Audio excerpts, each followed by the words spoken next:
अस्सलाम वालेकुम। आज मैं आपसे डिस्कस करूंगी कि अगर बच्चेदानी का मुंह यानी सर्विक्स वक्त से पहले खुलने लग पड़े तो क्या करना चाहिए। वक्त से पहले सर्विक्स के खुलने की बहुत सी वजूहात होती हैं। बाज़ औक़ात सर्विक्स जो है वो वैसे ही कॉन्स्टिट्यूशनली वीक होती है, यानी कि उसका कनेक्टिव टिश्यू वीक है, उसके जो स्फिंक्टर्स हैं वो वीक हैं और वो मुकम्मल बंद नहीं हो रहा। बाज़ औक़ात कुछ पेशेंट्स में दर्दें वक्त से पहले लगने लग पड़ती हैं जो कि यूट्रस के मुंह को खोल देती हैं। तो ऐसे सारे प्रॉब्लम्स में प्री टर्म डिलीवरी या मिसकैरेज होने का खतरा होता है। अब उसकी हिफाजत के लिए क्या किया जा सकता है? उसके लिए ज़रूरी है कि डॉक्टर को बर वक्त दिखाया जाए। इस कंडीशन को हम अल्ट्रासाउंड के ज़रिए कंफर्म करते हैं कि सर्विक्स की लेंथ कितनी है और उसकी इंटरनल और एक्सटर्नल सर्वाइकल ऑस जो कि 2 स्फिंक्टर्स हैं, ऊपर और नीचे, वो बंद हैं या नहीं है। अगर अल्ट्रासाउंड के ऊपर सर्वाइकल लेंथ 3 सेंटीमीटर या उससे ज्यादा आ जाती है तो ये एक रीअश्योरिंग साइन है। इसका मतलब है कि मामलात कंट्रोल में हैं और फौरी तौर पर प्री टर्म डिलीवरी या मिसकैरेज का खतरा नहीं है।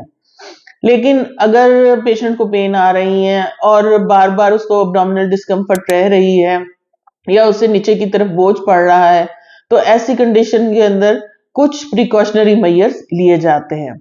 एक पहली चीज जो है वो सर्वाइकल सर्कलाज है, यानी कि हम यूट्रस के मुंह पे एक टांका लगा देते हैं। वो टांका जो है वो यूट्रस के मुंह को बंद कर देता है और एक तरह से एक एडिशनल सपोर्ट प्रोवाइड करता है यूट्रस के मुंह को कि वो 37 हफ्ते तक बंद रहे।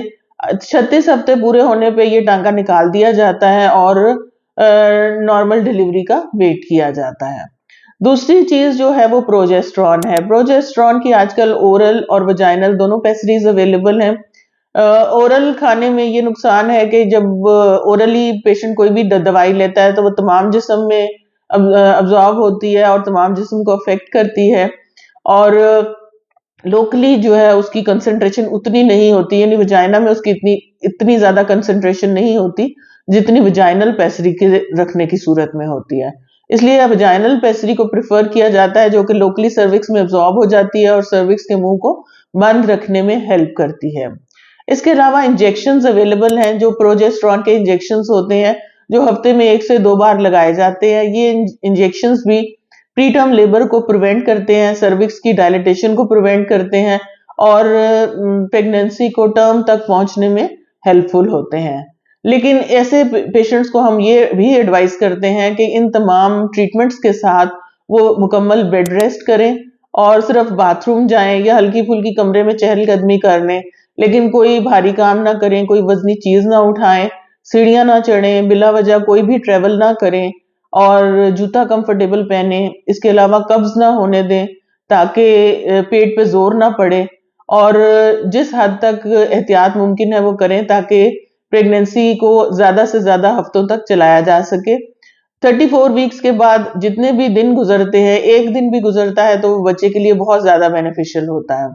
तो इसलिए हर मुमकिन कोशिश होती है कि पेशेंट 37 वीक्स तक पहुंच जाए और फिर डिलीवरी हो ताकि बच्चे की प्री मेच्योरिटी का और नर्सरी एडमिशन का कोई मसला ना पैदा हो और बेबी और मदर दोनों हेल्दी हों। Thank you.